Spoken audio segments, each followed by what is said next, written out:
Yo, what's good? It's your man, 100 grand. Ross with the Rock Never Stops. Yo, tonight we got to talk about these Chicago Bulls.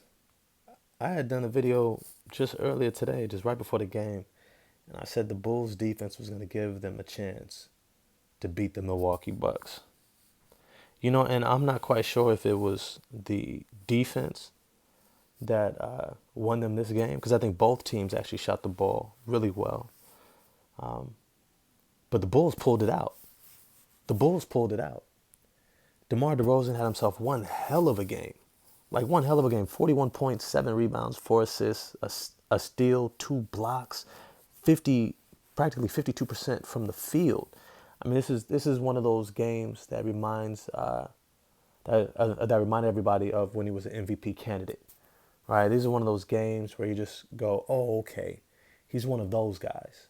He's one of those guys that in these moments you could depend upon him to be great. And he was absolutely great. He was absolutely great.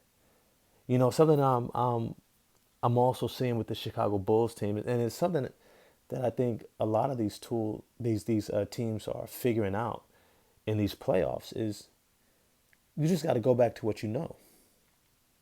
You got to go back to what you know. This is not about experimenting anymore. It's not about putting it together, figuring it out.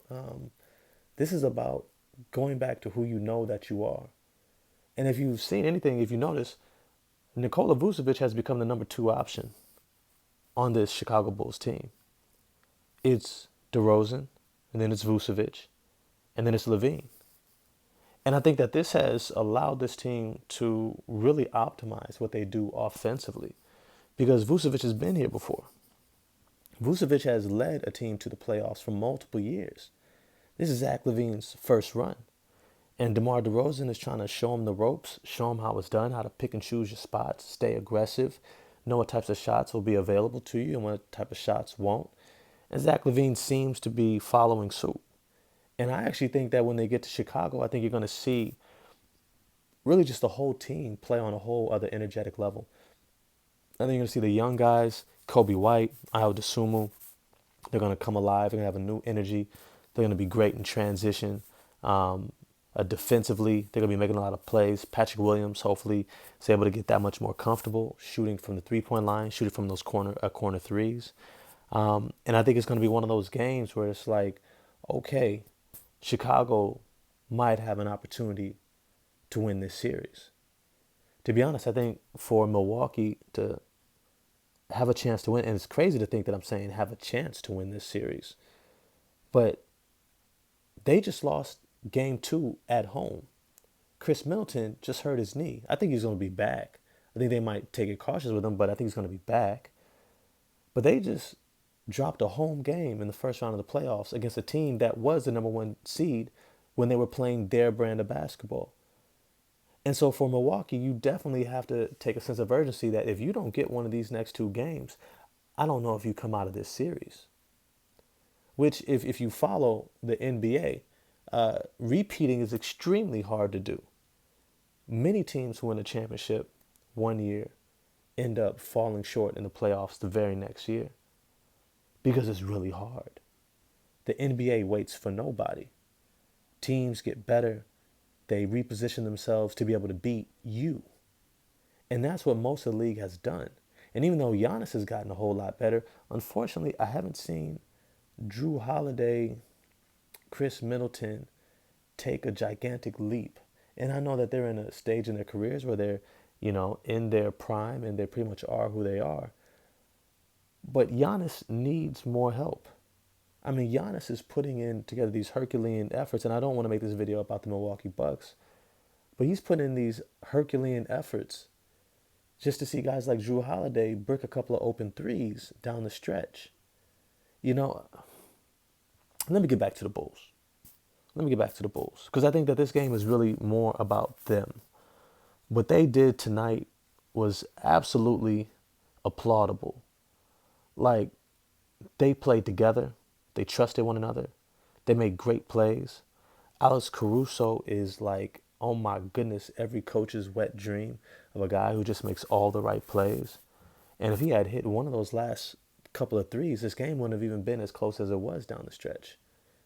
I mean, he rushed a few of them that were wide open in the corner. But it's to say, this Chicago Bulls team is finally getting back to the brand of basketball that made them great throughout this season. They are a defensive first team. And you're seeing how big of a deal Caruso makes, but also Patrick Williams.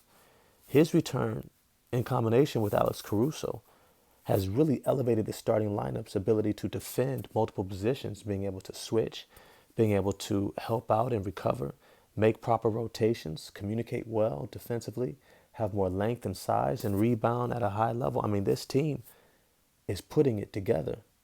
They are coming back to who they've always been, which is a defensive first team.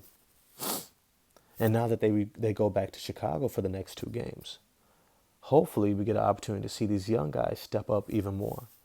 Patrick Williams is going to have an opportunity to step up because, you know, the added attention is going to come to DeMar DeRozan. Patrick Williams is going to have to hit some open shots because they're going to see that he shot 0 of 2 from 3 and looks like he's, you know, still a little wet behind the ears. And so they're going to make him beat them. And he's going to have an opportunity to.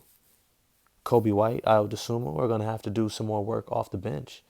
We're going to need to see them turn it up another level energetically so that they could be able to put more pressure on that Milwaukee bench.